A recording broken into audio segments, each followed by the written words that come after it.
Carmen Posadas, Raúl Tola, Marcos Cifuentes son solo algunos de los escritores que han estado presentes aquí en TV Perú en la Feria Internacional del Libro, brindándonos detalles de sus obras. Sin embargo, hay cerca de 200.000 títulos en esta feria internacional. Hay algunas recomendaciones en la siguiente nota, veamos.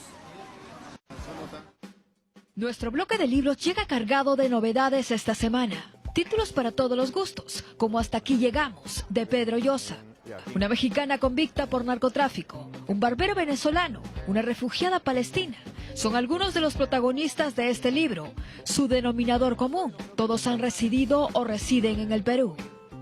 Son crónicas, son recreaciones de testimonios de personas que han vivido o que vivieron en el Perú y que de alguna manera describen el Perú, describen su historia son historias breves, son como cuentos, ¿no? Crónicas de 10, 15 páginas, en donde cuentan las partes más, digamos, saltantes de su experiencia en el Perú.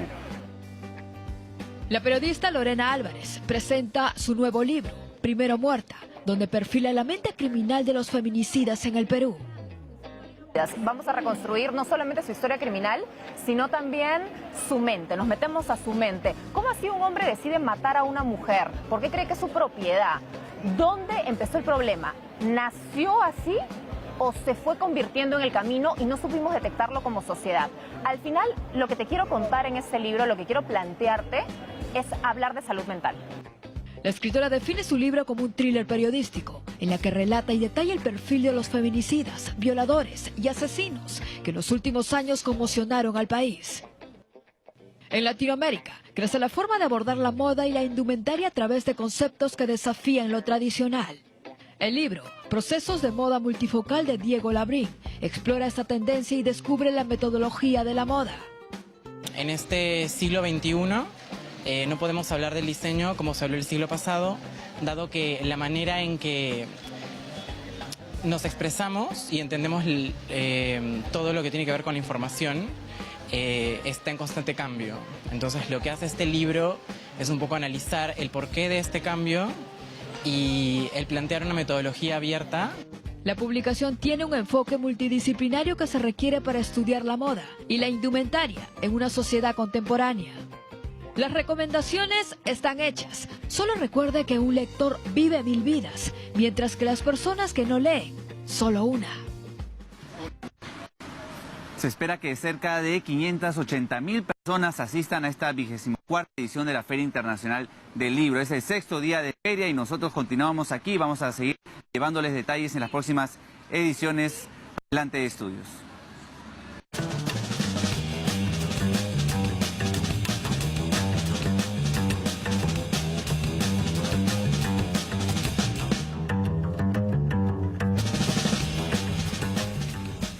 Bueno, hasta el 4 de agosto pueden visitar la Feria Internacional del Libro, que tiene un montón de actividades, 900 actividades culturales y 200.000 títulos para compartir con el público. Aquí en Agenda Cultural continuamos en modo film, hacemos una pausa y regresamos con Santiago Roncalí.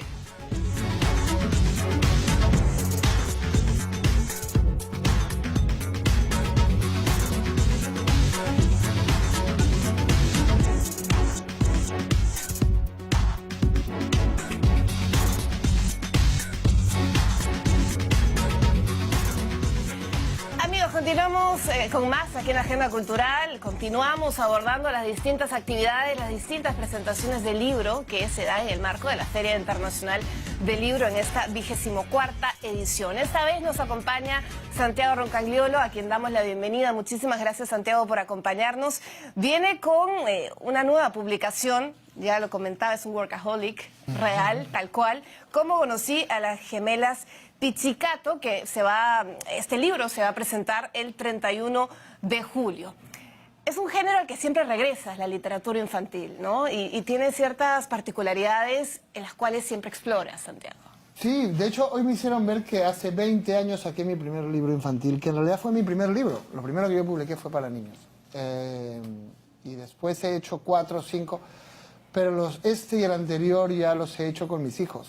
Ahora, escribir para niños es una manera de estar con ellos, de contarles las historias. Ellos son mi focus group, me van diciendo qué les funciona, qué no les funciona, qué cambiarían ellos. Y es un juego divertido con los chicos. Pero Yo tampoco pienso especialmente en libros para niños. Para mí son libros, son historias, solo que son un poco menos realistas y son más imaginativas y más delirantes que las novelas, pero por lo demás creo que también lo pueden leer los adultos. Bueno, además estamos hablando de un público que es bastante honesto y exigente con lo que le gusta y con lo que no le gusta. Honestidad brutal. Un niño no va a tener diplomacia. Si no le gusta tu cuento te va a decir, me parece aburrido tu cuento. Y eso también es un reto bonito como narrador. Ir a lo básico, que es hacer una historia con imaginación, con sensibilidad, y someterla a un público completamente directo que solo sabe si le gusta o no le gusta, ¿no? Eso es un bonito desafío. Bueno, estás hablando tú 20 años de Rugor, el dragón enamorado, 1999, 20 años después tienes esta otra publicación. ¿Qué ha cambiado en Santiago en todos estos años? Evidentemente el contexto es distinto porque la paternidad juega un factor importante, pero ¿qué licencias te vas permitiendo quizás en este ámbito, en este terreno minado, por decirlo de alguna manera, como es la literatura infantil? Bueno, yo diría que este es el libro que he escrito con más libertad. O sea, he hecho locuras. Básicamente he hecho lo que me ha ido dando la gana y si de repente quería un general enano que huele a pipí de gato, ponía un general enano que huele a pipí de gato o a una bruja terrible o a un monstruo enano. Creo que en este cuento he operado como cuando escribes una canción que no sabes muy bien por qué tiene que haber una nota después de otra o una estrofa después de un coro, pero sabes que tiene que ser así y no he planeado nada respecto a lo que debería ser un libro para niños. He hecho las cosas por el placer de hacerlas. Bueno, estamos hablando de tu trabajo, tantos años, creciste en México, regresaste a un país convulsionado, te has ido ya hace alrededor de 20 años a España, a vivir, a Barcelona. ¿Cómo ha influido esto en la forma de escribir? Estamos hablando que venimos de La Cuarta Espada, Abril Rojo y ahora una literatura infantil. ¿Qué equilibrio tienes al momento de esta creación narrativa, creación literaria, que nos muestras no tengo muy ninguno. seguido también? No tengo ningún equilibrio. Me desespera comprar el libro de un escritor y sentir que ya lo leí porque lo anterior era igual. Me gusta sorprender a mis lectores, que cada libro sea muy diferente, que los lleve a lugares diferentes, que los haga viajar a sitios diferentes, y para eso es necesario que primero lo haga conmigo. Entonces, siempre estoy aceptando nuevos retos creativos, nuevos géneros, explorando cosas nuevas, para niños, para adultos, de no ficción, de ficción. Hago guiones y soy negro literario a veces, así que en mucha de mi obra ni siquiera sale mi nombre. Nadie sabrá que fui yo el que hizo eso, ¿no? Y eso es lo que me gusta, escribir es como viajar. Y no viajas 20 veces al mismo sitio, ¿no? No es divertido. Ahora, estamos hablando de este libro, el próximo 31 de julio se va a presentar y un poquito ya adentrarnos en esta publicación. Son dos hermanas gemelas quienes están en busca, y lo leía leí una entrevista a propósito de esto, buscan su lugar en el mundo, ¿no? Y quizás esta búsqueda constante no solamente le compete al mundo de los niños, ¿no? Sino también al lector en general.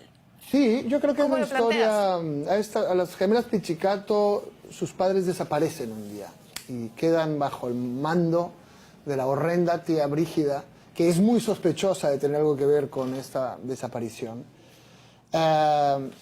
Así que se trata mientras tratan de encontrar de nuevo a sus padres, también descubren la historia de su familia, los misterios de la familia, el lado oscuro de su familia, e incluso a un pariente que no conocían, que es el narrador.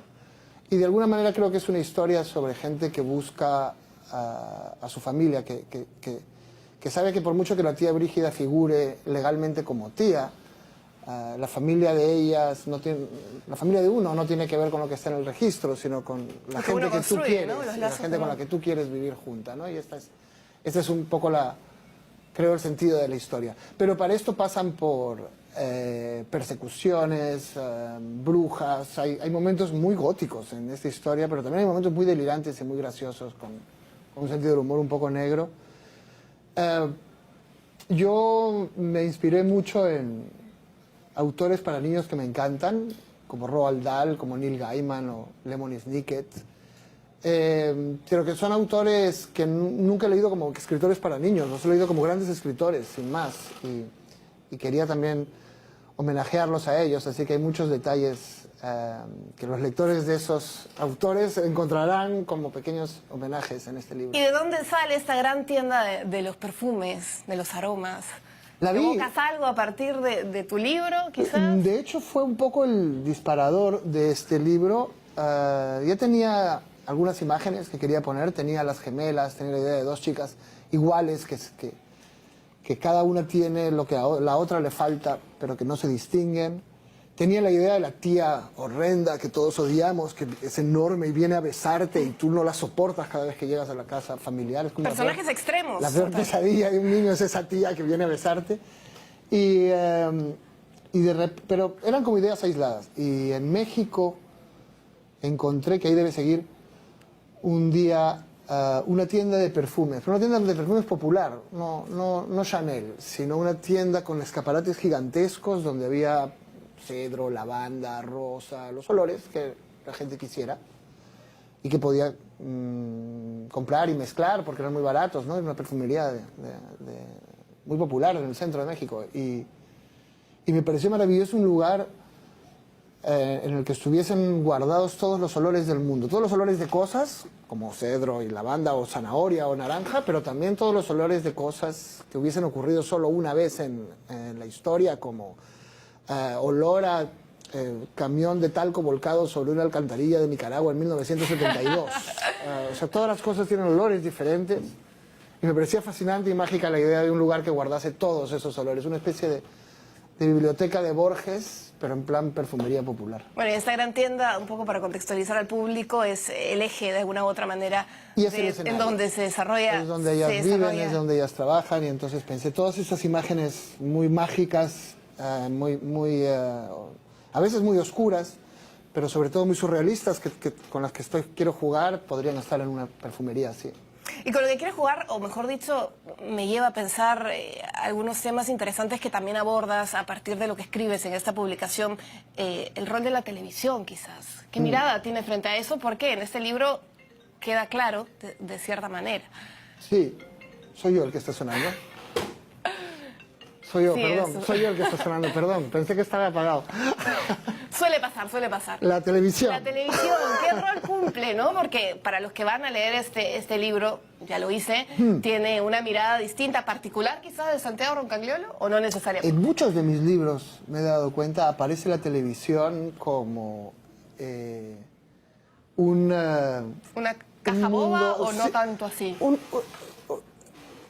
Suele ser para mis personajes una especie de vida artificial, ¿no? Tengo muchos personajes que se quedan mucho tiempo mirando la televisión porque les da miedo enfrentar lo que hay allá afuera. Y es una droga habitual la televisión para muchos de mis personajes y lo es para Brígida, sobre todo en este caso. Bueno, finalmente, dentro de la participación que vas a tener en la Feria Internacional del Libro, por una parte está la presentación de tu libro, Cómo conocí a las gemelas, ahí lo vemos, Pichicato, pero también vas a formar parte de un panel en donde se va a abordar un tema importante, ¿no? A propósito del hábito de la lectura, el poder que tiene la cultura en general como herramienta de reinserción. ¿Nos podrías contar un poquito de qué va esta mesa de trabajo que van a tener de alguna u otra manera? Sí, es contar una experiencia. Vamos a estar Katy Serrano, Alberto de Belaúnde y yo hablando de el trabajo de la Asociación Dignidad Humana y Solidaridad con el que colaboramos, que hace talleres de cuento en las cárceles y también un concurso literario. Yo soy jurado todos los años del premio literario, del premio de cuentos de las cárceles y siempre llamamos a algunos otros escritores. Odio esto. Juraría que lo había pagado hace un rato. ¿Alguien puede agarrar esto?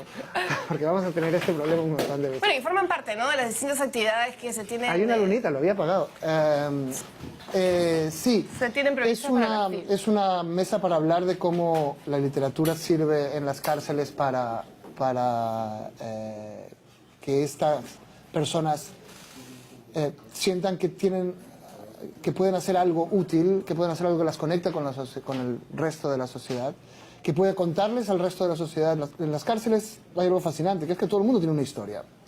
Y generalmente es una historia que no queremos ver. Las cárceles guardan todo lo que un país no quiere ver de sí mismo. Y entonces vamos a hablar de esta experiencia, de los cuentos que se escriben en la cárcel y del premio literario. Bueno, muchísimas gracias por acompañarnos. Santiago Roncagliolo está en Lima, está en Perú para presentar el próximo 31 de julio en la Feria Internacional del Libro Cómo conocí a las gemelas Pizzicato. Muchísimas gracias por acompañarnos. Gracias. Perdón por el teléfono.